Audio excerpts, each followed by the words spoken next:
విరామం తర్వాత ధర్మ సందేహాలు కార్యక్రమానికి తిరిగి స్వాగతం.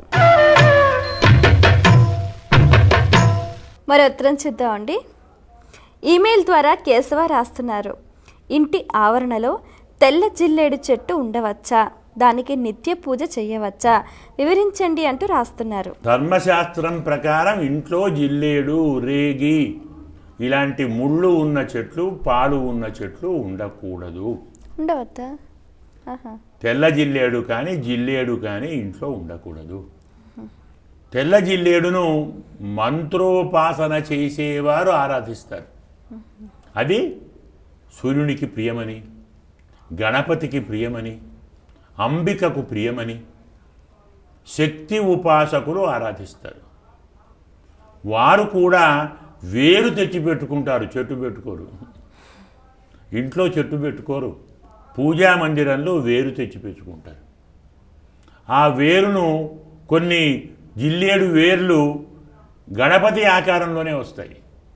మనం తవ్వితే అదే ఆకారంతో ఉంటాయి. దాన్నే మనం జిల్లేడు, అలర్క గణపతి అంటాం. స్వామికి పేరు అలర్క గణపతి అంటాం. దాన్ని పెట్టుకుంటారు. కానీ జిల్లేడు కానీ, రేగి కానీ, తుమ్మ కానీ ఇలాంటి ముళ్ళ చెట్లు, పూలు పండ్లు లేని ముళ్ళ చెట్లు ఇంట్లో ఉండకూడదని శాస్త్రం. శక్తి ఆరాధకులు కూడా కాంపౌండ్ అవతల పెట్టుకుంటారు, వెళ్ళి ఆరాధన చేస్తారు. కాబట్టి ఇంట్లో అలాంటి వృక్షాలు ఉండటం అనేది శాస్త్రం మాత్రం చెప్పలేదు. మరి ఉత్తరం చూద్దామండి. ఈమెయిల్ ద్వారా ఆచార్యులు రాస్తున్నారు, ఇల్లు లేదా దుకాణంలో చీపురు ఏ మూలన ఉంచటం మంచిది, తెలియచేయగలరు అంటూ రాస్తున్నారు. ధర్మశాస్త్రం ప్రకారం ఈశాన్యం వైపు ఉండకూడదు. ఊడిచేవారు కూడా మరో దిక్కు నుంచి ఈశాన్యం వైపుకు ఊడవకూడదు. మనం చాలామందిని అటు మొదలుపెట్టి నైరుతి మొదలుపెట్టి ఈశాన్యానికి ఆపుతాం. అందరికీ అలవాటు. కలియుగంలోని మానవుల బుద్ధి అంతా అధర్మం వైపే ప్రవర్తిస్తుంది. చెడ్డవారా మంచివారా అని ప్రశ్న కాదు. ఊడువాలి ఇలా మొదలు పెడతారు, ఇలా మొదలు పెట్టారు. ఈశాన్యం నుంచి నైరుతికి ఊడవాలని శాస్త్రం. మనం నైరుతి నుంచి ఈశాన్యానికి ఊడుస్తాం. నీరు నైరుతి నుంచి ఈశాన్యానికి పోవాలి, ఈశాన్యం నుంచి నైరుతి పంపిస్తాం. ఏది మనం చేయకూడదో దాన్ని చేస్తాం. చీపురు ఏ మూలకే కాదు, చాలామంది ఊడ్చిన తర్వాత చీపురు ఎలా పెట్టాలో కూడా తెలియదు. మనం ఏ భాగం ఊడుస్తామో, కొనలు అంటాం కదా, కొనలు ఊడుస్తామే, ఆ కొనలు ఊడ్చే భాగం క్రిందికి ఉండాలి, దాని కట్ట భాగం మొదటి భాగం పైకి ఉండాలి. అలా ఎందుకు పెడుతున్నారు? చాలామంది కొనలు పైకి పెట్టి మొదటి భాగం కింద పెడతారు. ఏంటి కారణం? కొనలు కిందికి పెడితే ఆ కొనలు కాస్త విరిగిపోతాయి, అరిగిపోతాయి, దుమ్మంత అందులోనే ఉంటుంది. అదే ఇలా పెడితే కింద కట్టకట్టిన గట్టి భాగం ఉంటుంది కదా, దానికేం కాదు. 190 వంతులు సౌకర్యములో అశాస్త్రీయతే ఉంది, శాస్త్రం లేదు.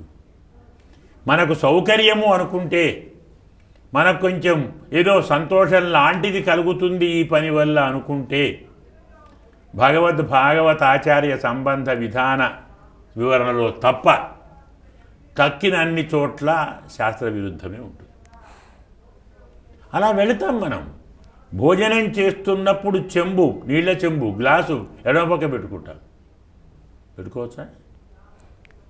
దక్షిణే ఉదకుంభం స్యాత్ అని శాస్త్రం. దక్షిణ కుడి భాగంలో ఉండాలి. పెంచి పెట్టుకుంటాం, ఇలా తాగొచ్చు కదా.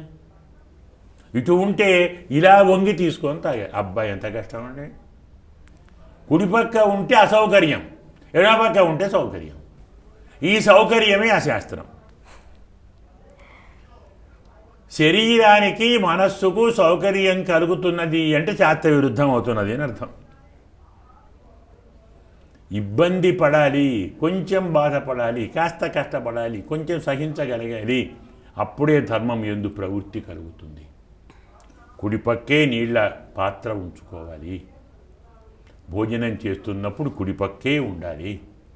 అలాగే చీపురు మొదలు భాగం కాకుండా కొనల భాగం కిందికుండి మొదటి భాగం పైన ఉంచాలి.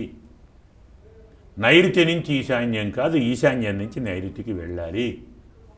ఇలాంటి నియమాలన్నీ జాగ్రత్తగా పెట్టుకుంటే మనం పెద్దగా ఏమో ఆరాధనలు చేయకున్నా శాస్త్రం ప్రకారం ప్రవర్తిస్తే సకల సంపదలు సమకూర్చుతాయి. శాస్త్ర విరుద్ధంగా నడిస్తే సంపద కలవాడు కూడా దరిద్రుడు అవుతాడు. Pain fit herbal and oil సమర్పించు ధర్మ సందేహాలు కార్యక్రమంలో మరో చిన్న విరామం.